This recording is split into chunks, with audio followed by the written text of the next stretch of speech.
Shalom, kekasih-kekasih Kristus, umat Allah yang dikasihi Tuhan, umat Allah yang selalu merindukan kebenaran firman Allah, hadirat Tuhan, lawatan dan jamahan Allah. Malam hari ini kita akan melanjutkan pelajaran kita, masuk di dalam pembahasan tentang dosa manusia yang tidak pernah berhenti. Kesombongan manusia yang tidak pernah lelah untuk dilakukan. Di mana peristiwa besar terjadi, yaitu pembangunan Menara Babel. Di dalam Kejadian pasal yang ke-11 kita akan belajar nanti, bagaimana usaha manusia untuk mencari nama. Usaha manusia untuk jauh dari Tuhan. Mengakibatkan mereka mencari jalan keluar dengan cara membangun menara yang tinggi, yang besar. Sepertinya ingin mengalahkan Allah, tapi sesungguhnya Allah menyatakan dirinya, memporak-porandakan itu.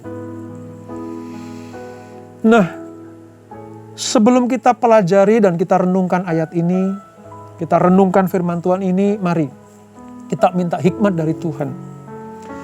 Kita minta pengurapan dari Tuhan, supaya kata-kata, kalimat-kalimat dari firman Tuhan ini tidak hanya sekedar kata-kata dan kalimat biasa, namun menjadi kata-kata dan kalimat yang hidup, sehingga kita boleh dikuatkan, diteguhkan, ditegur dan diingatkan supaya kita semakin hari semakin berkenan kepada Tuhan. Mari kita datang kepada Tuhan, menyembah Dia dalam roh dan kebenaran. Oh Jesus, oh Jesus, Jesus, Jesus. Kami serahkan hidup kami. Inilah kerinduan kami Tuhan. Inilah kerinduan kami anak-anak-Mu. Menyenangkan Engkau Bapa. Ya Bapakku, ya Tuhanku. Terima kasih Tuhan, terima kasih Bapa, terima kasih Allahku.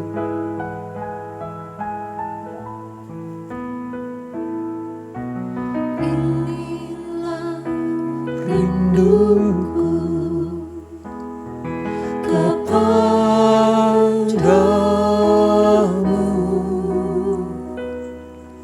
segenap hatiku menyembah.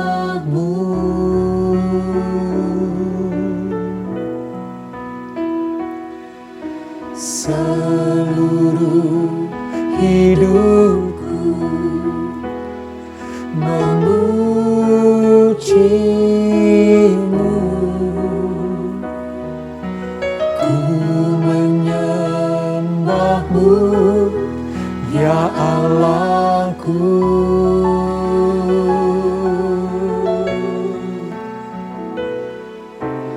Inilah rinduku kepadamu,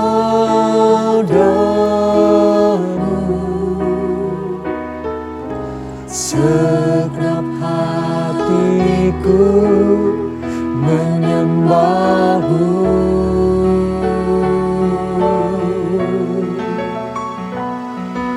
Seluruh hidupku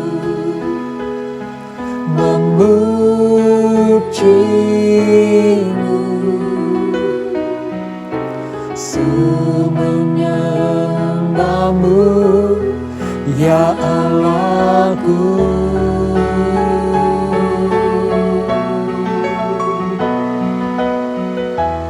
Ku berikan hatiku dan jiwaku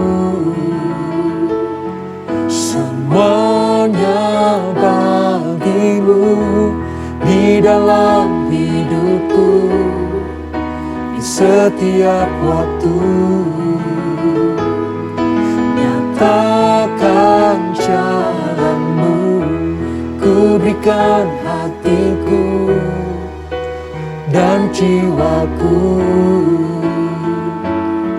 Semuanya bagi-Mu di dalam hidupku di setiap waktu. Nyatakan jalan-Mu.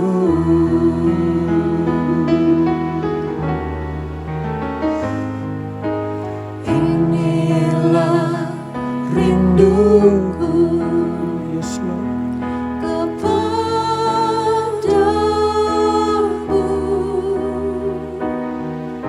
Segenap hatiku menyembah-Mu.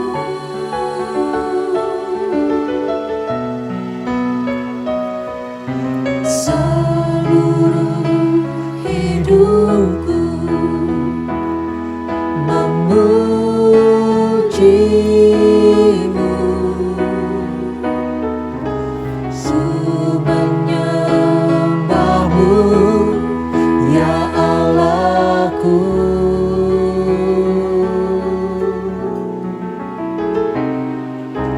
Inilah rinduku, amin Tuhan, kepadamu, hanya kepadamu. Segenap hatiku menyembah-Mu.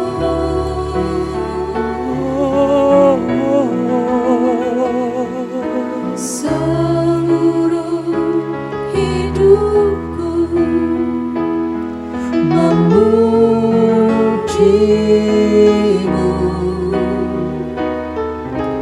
Ku menyembah-Mu, ya Allahku.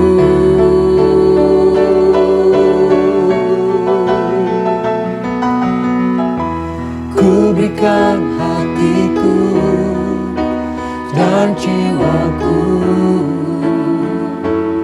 Semuanya bagi-Mu di dalam hidupku di setiap waktu. Nyatakan jalan-Mu, ku berikan hatiku dan jiwaku. Semuanya bagi-Mu di dalam hidupku di setiap waktu.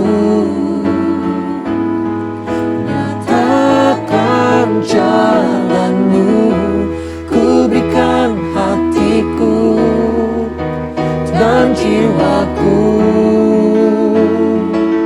Semuanya bagi-Mu di dalam hidupku di setiap waktu. Nyatakan jalan-Mu, ku berikan hatiku, yes Lord, dan jiwaku. Semuanya bagi-Mu di dalam hidupku di setiap waktu. Nyatakan jalan-Mu.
Tuhan, bentuklah hati ini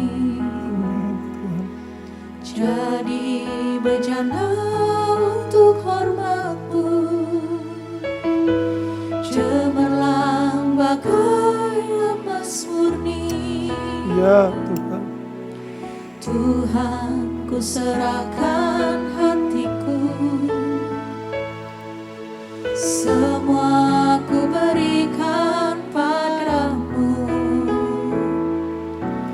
Kuduskan hingga tulus selalu, agar aku menyenangkan-Mu, menyenangkan-Mu, senangkan-Mu. Hanya itu kerinduanku, menyenangkan-Mu, senangkan hatimu. Hanya itu kerinduanku. Kau dengar ya Tuhan. Tuhan, ku mau menyenangkan-Mu. Tuhan, bentuklah hati ini jadi bejana untuk hormat-Mu, cemerlang bagai emas murni. Tuhan, ku serahkan hatiku, semua ku berikan padamu. Kuduskan hingga tulus selalu, agar aku menyenangkan-Mu, menyenangkan-Mu, senangkan-Mu. Hanya itu kerinduanku, menyenangkan-Mu, senangkan hatimu. Hanya itu kerinduanku, menyenangkan-Mu, senangkan-Mu. Hanya itu kerinduanku, menyenangkan-Mu, senangkan hatimu. Hanya itu kerinduanku, menyenangkan-Mu, senangkan-Mu. Hanya itu kerinduanku, menyenangkan-Mu, senangkan hatimu. Hanya itu kerinduanku, hanya itu kerinduanku, hanya itu kerinduanku.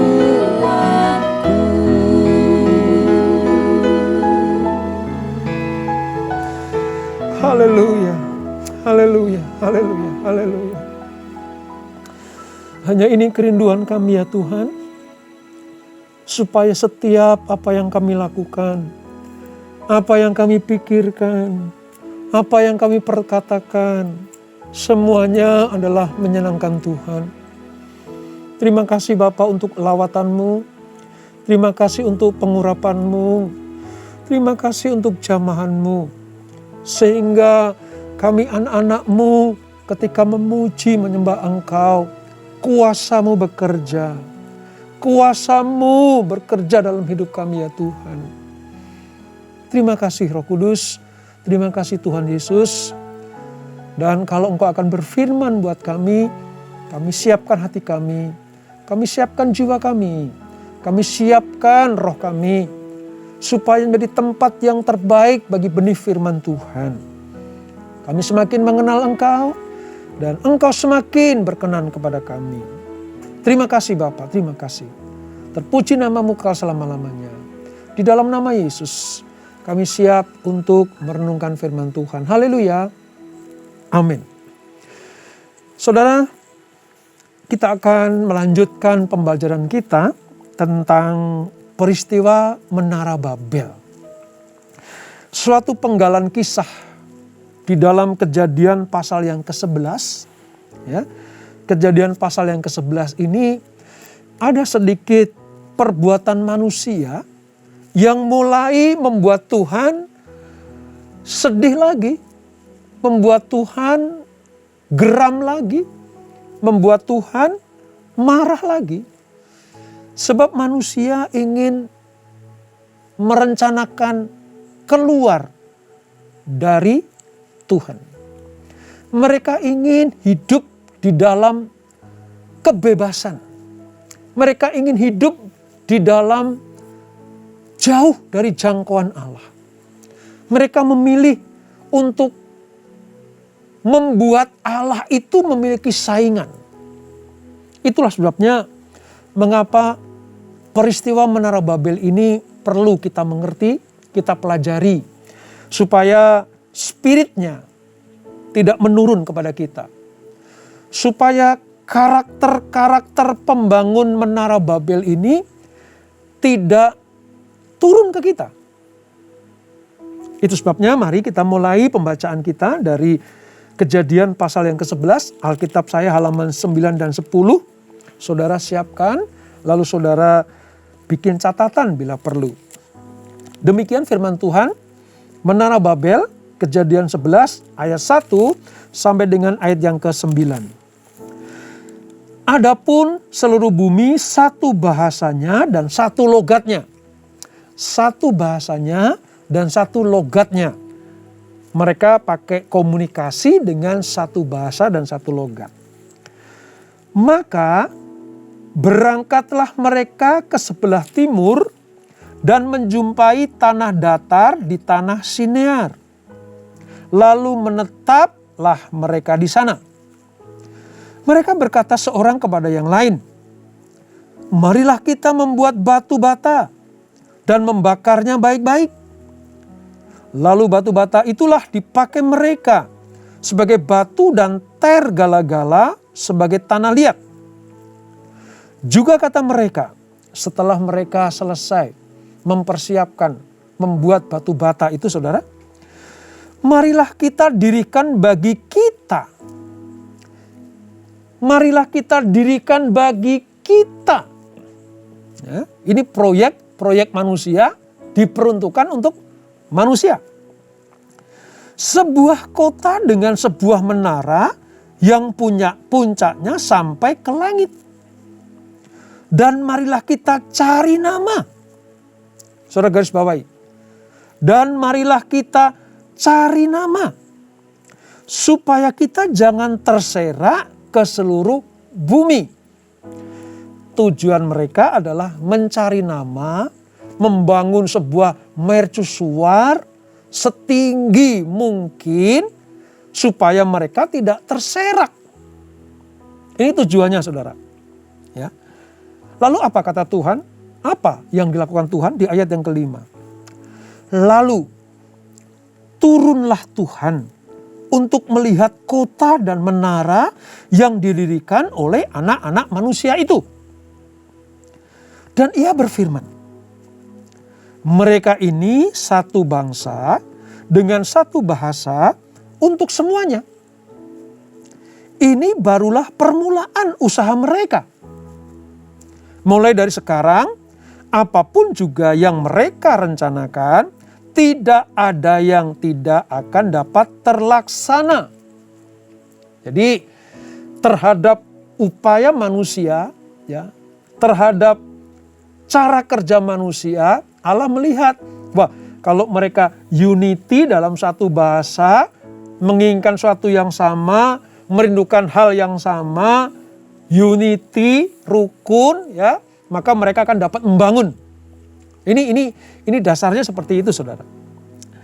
Lalu ayat 7. Baiklah kita turun.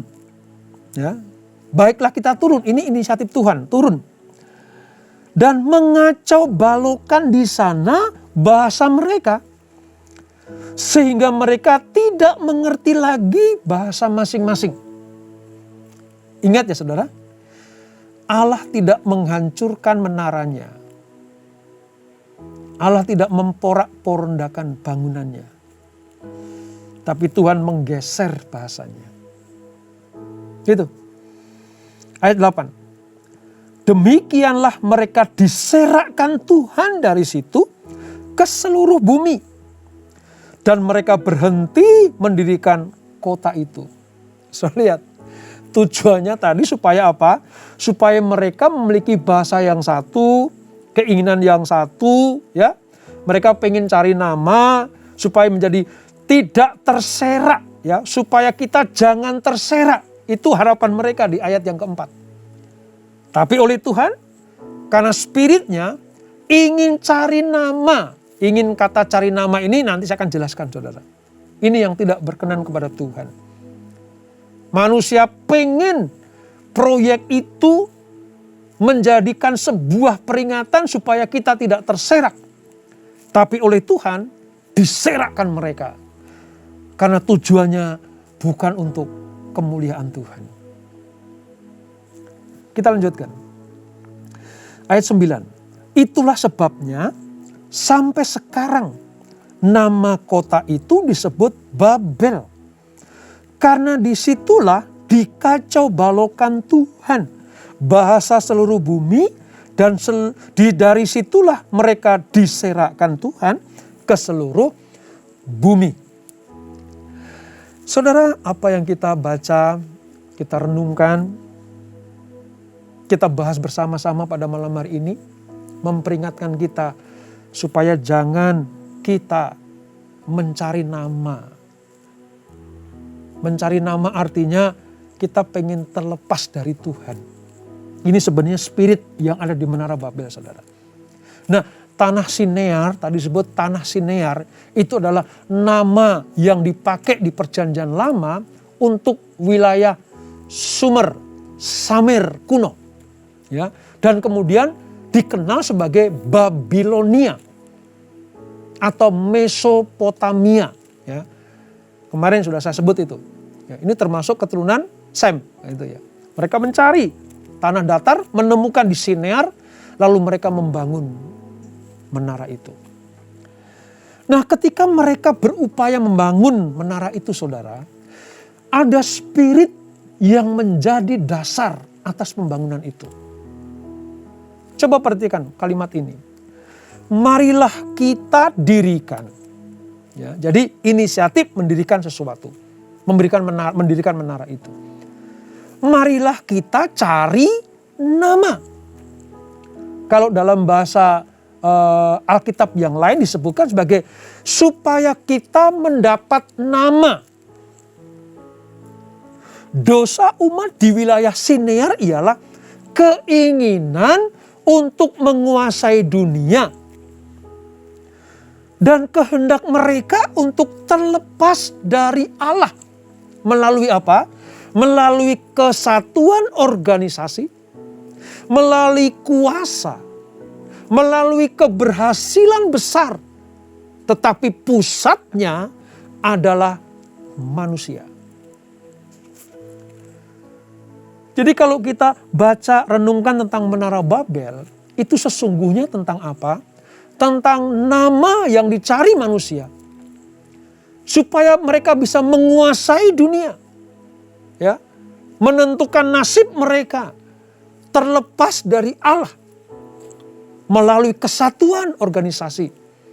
Melalui kuasa yang diberikan kepada Allah.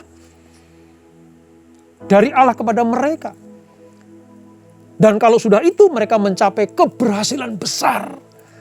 Namun berpusatkan pada diri manusia. Tujuan ini dilandaskan atas kesombongan dan pemberontakan terhadap Allah. Sekali lagi, Allah tidak berkenan kepada manusia-manusia seperti ini, saudara. Allah membinasakan usaha ini. Bukan manusia yang dibinasakan, tapi usaha ini. dengan memperbanyak bahasa sehingga mereka tidak bisa berkomunikasi satu dengan yang lain. Peristiwa ini menjelaskan keanekaragaman bangsa dan bahasa di dunia. Kenapa? Pada saat itu umat manusia berbalik dari Allah kepada berhala, sihir, dan nujum. Inilah spirit Menara Babel, saudara. Inilah dasar mengapa Allah tidak berkenan terhadap pembangunan itu. Oleh sebab itu, mari, kalau saudara berusaha membangun apa saja, saudara merintis usaha apa saja, jangan sampai spirit Menara Babel ini ada. Jangan sampai motivasi pembangunan kita, pekerjaan kita, usaha kita, bisnis kita, pelayanan kita didasari atas spirit Menara Babel. Kalau itu kita lakukan, kalau itu saudara lakukan, Allah tidak pernah berdiam diri. Allah akan menghancurkan itu. Mungkin bisnisnya tidak dihancurkan, tapi saudara tahu, diserakkan. Artinya apa? Tidak berkenan. Tuhan akan menggeser bahasa satu dengan yang lain. Tidak ada kesepakatan lagi. Tidak ada unity lagi. Sebab apa yang dibangun oleh manusia hanya untuk mencari nama. Untuk bisa tenar dan menguasai dunia. Dan yang lebih parah lagi, supaya mereka terlepas dari Allah. Nah, di dalam ayat 11 ayat 1 ini saudara, ya, 11 ayat 1 tadi dikatakan bahwa adapun seluruh bumi satu bahasanya dan satu logatnya, ya. Bahasa, ya. Hidup manusia yang sudah semakin berdosa itu saudara, mereka makin berbudaya. Bahasa akhirnya menjadi beraneka ragam. Tapi bukan karena berkat dan perkenanan Tuhan, namun karena kutukan. Saya mau beritahu saudara, spirit, prinsip, dan budaya Babel ini kental dan masih ada sampai dengan saat ini. Saya katakan ya bukan bangunannya, tapi spirit, budayanya, cara-cara manusia untuk membangun bisnisnya, membangun bahkan pelayanannya. Lewat prinsip Menara Babel ini. Pengen tenar, mengalahkan Allah. Pengen dikenal dengan cara-cara yang tidak benar. Itu spirit Menara Babel. Nah saudara, di awal kitab Kejadian, ketika dunia diciptakan, itu dari kekacauan menjadi teratur. Ingat pertemuan pertama kita tentang penciptaan. Dari yang kacau menjadi teratur. Itu prinsip kitab Kejadian. Pasal 1. Tapi di pasal 11 ini, dari yang teratur menjadi kacau. Dari yang teratur menjadi kacau. Karena apa? Ambisi manusia tadi. Ambisi orang-orang di Babel tadi. Membangun sesuatu supaya mereka tenar. Tapi oleh Tuhan, dari yang teratur, dari yang rapi, dari yang benar, dikacaukan. Karena prinsipnya, spiritnya, motivasinya tidak benar. Kalau di Kejadian pasal 1 terjadi kekacauan fisik. Adam terusir dari Eden. Adam telanjang. Adam dan Hawa berdosa. Kejadian 1, kekacauan secara fisik. Tapi di Kejadian 11 ini, kekacauan secara moral. Itulah sebabnya kenapa Allah mengacaukan Menara Babel ini. Mengacaukan bahasa-bahasa mereka. Mereka ingin menjadi otonom. Terlepas dari Allah. Mereka ingin independen. Kalau otonom, independen, tidak diawasi oleh Allah, mereka bebas lakukan apa saja. Mereka ingin terlepas dari Allah. Menentukan jati diri mereka sendiri. Seperti Adam dan Hawa. Lebih mengikuti bujuk rayu setan, iblis lewat ular itu. Supaya mereka menjadi sama seperti Allah. Spirit dosa di Taman Eden menjalar ke Menara Babel. Adam dan Hawa pengen seperti Allah dengan makan pohon pengetahuan yang baik dan yang jahat. Iblis merayunya, menggodanya. Kalau engkau makan ini, engkau akan seperti Allah. Dan engkau tidak perlu Allah. Engkau independen. Engkau akan otonom. Engkau akan berdiri sendiri. Dosa Taman Eden terjadi lagi di kitab Kejadian pasal yang ke-11. Lewat Menara Babel, saudara. Tapi puji Tuhan, saudara. Di perikop berikutnya, setelah kacau Menara Babel itu, setelah kacau bahasa mereka, Tuhan mengulang lagi silsilah Sem. Saudara, 2 kali loh keturunan Sem itu disebutkan. Sebelum Menara Babel dan sesudah Menara Babel. Ini rahasianya, saudara. Kenapa? Karena lewat dosa Menara Babel, Tuhan akan memakai keturunan Sem yang nanti melahirkan Arpaksad,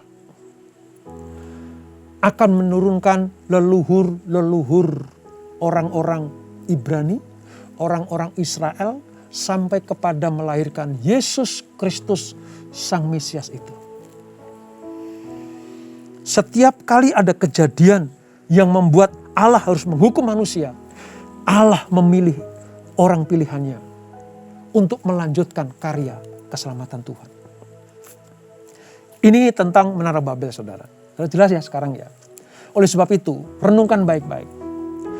Banyak bahasa dalam dunia ini, ya, banyak bahasa dalam dunia ini, tetapi bahasa yang paling Tuhan inginkan adalah bahasa tentang ketaatan. Bahasa tentang ketaatan. Ketika manusia terserak, bahasanya lain-lain, ya. Nah, untuk bisa menyatukan kembali, untuk mentahirkan kutuk Menara Babel, Allah memberikan satu bahasa kembali. Bahasa apa itu? Lewat peristiwa Pentakosta. Yaitu bahasa Roh Allah. Bahasa Roh Kudus Tuhan. Bahasa kasih Tuhan. Itu bahasa Tuhan sendiri yang diberikan kepada manusia. Supaya lewat penyatuan unity ini, kutuk Menara Babel itu ditahirkan. Lewat peristiwa Pentakosta. Mereka satu kehendak, satu kerinduan, satu kesatuan dalam unity. Lalu mereka mendapatkan bahasa yang sungguh-sungguh datangnya dari Tuhan. Jadi kalau saudara melihat Menara Babel, saudara pelajari tentang Pentakosta. Bagaimana Allah memberikan satu bahasa yang benar. Yaitu bahasa kasih, bahasa Tuhan, bahasa surgawi, bahasa rohani kita. Supaya kita ditahirkan dan dimuliakan Tuhan. Saya akan tutup dengan sebuah pengertian seperti ini, saudara. Lihat baik-baik. Kata Babel itu kan kacau ya, saudara. Kata Babel itu berantakan. Kata Babel itu terserak. Gitu. Nah, ketika iblis melihat Allah menyerakkan manusia lewat penggeseran bahasa, iblis itu melihat, oh gini toh. Caranya menceraikan, caranya memporak-pondakan, caranya menyerakkan manusia, cara merusak unity itu dengan cara menggeser bahasa. Iblis lihat cara Allah ini, saudara. Dan silakannya, iblis memakai itu untuk hal-hal yang jahat. Suami istri digeser bahasanya. Anak-anak dengan orang tua digeser bahasanya. Pelayan Tuhan di dalam satu gereja digeser bahasanya. Maka terseraklah mereka, hancurlah mereka, berantakanlah mereka. hanya satu bahasa yang mampu membuat mereka bersatu. Apa itu? Bahasa kasih. Bahasa dari Tuhan. Iblis nyontek itu untuk merusak. Tapi Tuhan melakukan itu untuk memberkati manusia. Oleh sebab itu, jangan sampai kita dirusak oleh iblis. Bahasa kita adalah bahasa kasih. Ya, kasih kepada Allah. Ya, kasih kepada sesama. Roh Kudus yang memampukan. Roh Kudus yang membuat kita sanggup untuk melakukan bahasa kasih itu kepada siapapun juga. Oleh sebab itu, mari ketika kita mengerti pelajaran ini, jadilah orang-orang yang selalu menghamba kepada Tuhan. Jadilah orang-orang yang selalu mempersembahkan hidupmu hanya bagi Tuhan hidup kita. Hanya bagi Allah hidup kita. Hanya bagi Yesus Kristus hidup kita. Supaya kita semakin berkenan kepada Tuhan. Mari kita nyanyikan pujian ini. Bagimu Tuhan seluruh hidupku, pakailah Tuhan bagi kemuliaan-Mu. Genapi seluruh rencana-Mu, sampai bumi penuh kemuliaan-Mu. Bagimu Tuhan seluruh hidupku, pakailah Tuhan bagi kemuliaan-Mu. Genapi seluruh rencana-Mu, sampai bumi penuh kemuliaan. Sekali lagi katakan, bagimu Tuhan seluruh hidupku, pakailah Tuhan bagi kemuliaan-Mu. Genapi seluruh rencana-Mu, sampai bumi penuh kemuliaan-Mu. Sampai bumi penuh kemuliaan-Mu. Sampai bumi penuh kemuliaan-Mu. Haleluya, haleluya, haleluya, haleluya. Terima kasih Tuhan untuk pelajaran pada malam hari ini tentang Menara Babel. Usaha manusia dalam keunitian. Ya, mereka sanggup dan berhasil mendirikannya. Menara untuk mencari nama. Menara untuk kehidupan yang terlepas dari Tuhan. Menara yang ingin melawan Allah, menyaingi Allah. Namun Tuhan melihat usaha itu. Unity-nya, kesatuannya yang diporak-pondarkan lewat penggeseran bahasa. Lalu mereka terserak-serak. Mereka tidak menyelesaikan menara itu. Mereka gagal untuk menyaingi Allah. Mereka tidak berhasil untuk melawan Allah. Pelajaran buat kami ya Tuhan. Ketika kami membangun apa saja, entah itu rumah tangga, entah itu bisnis, pekerjaan, usaha, atau bahkan pelayanan kami. Kami tidak ingin spirit Menara Babel ini ada di dalamnya. Kami mau Tuhan, apa yang kami bangun betul-betul untuk memperlihatkan nama-Mu, meninggikan Engkau, bukan untuk mencari nama kami sendiri. Ampuni kami kalau kami masih membangun sesuatu memakai prinsip Menara Babel ini, spirit Menara Babel ini. Ampuni Tuhan. Ampuni. Puji Tuhan. Allah menyediakan sebuah generasi lagi, yaitu Sem, diulang kembali supaya lewat kehidupan Sem dan keturunan nanti, maka Allah menurunkan Yesus Kristus, juru selamat kami yang hidup itu.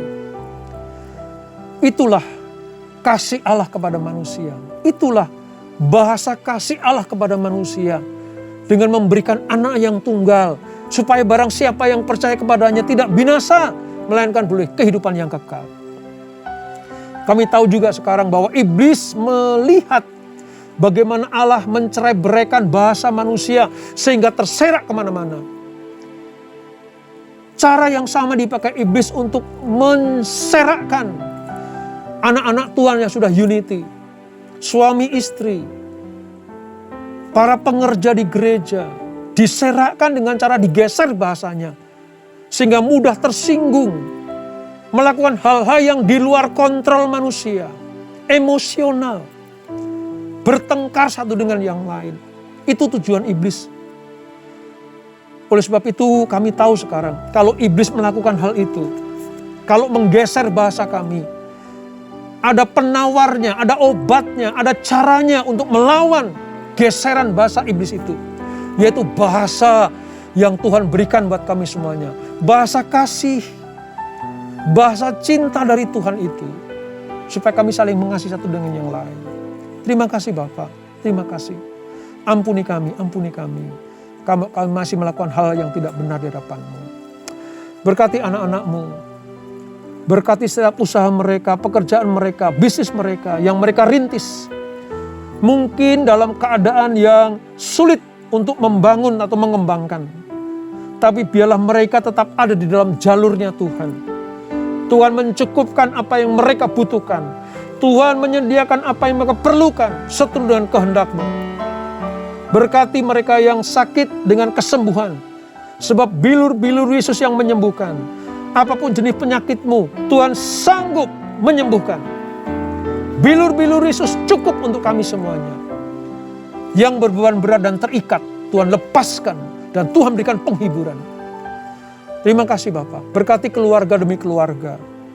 Berkati para pelayan-pelayanan-Mu. Berkati para gembala-gembala jemaat. Berkati para domba-domba. Berkati seluruh kami semua yang hadir pada malam hari ini. Terima kasih Bapak. Sebelum kami berpisah, kami siapkan hati kami terima berkat yang daripada-Mu. Kekasih-kekasih Kristus, arahkan hatimu kepada Tuhan. Sekiranya engkau mendengarkan firman Tuhan sampaikan pada malam hari ini. Untuk tetap hidup dalam perkenanan Tuhan. Tidak ingin terlepas dari Allah. Tidak ingin terlepas dari kasih Tuhan. Selalu taat dan setia melakukan seluruh firman-Nya. Maka segala berkat ini akan turun ke atasmu. Diberkatilah kehidupanmu. Diberkatilah rumah tangga dan keluargamu. Diberkatilah usaha bisnis dan pekerjaanmu. Diberkatilah pelayananmu. Umur panjang di tangan kananmu. Berkat dan kehormatan di tangan kirimu. Apa saja yang kau lakukan, dibuat Tuhan berhasil dan beruntung. Di dalam nama Bapa, Putra, dan Roh Kudus, yaitu Tuhan Yesus Kristus, yang diberkati. Sama-sama kita katakan, amin, amin, amin, amin, amin. Selamat malam, selamat beristirahat, teduh terlindung di dalam tangan Tuhan yang kuat itu. Tuhan Yesus memberkati.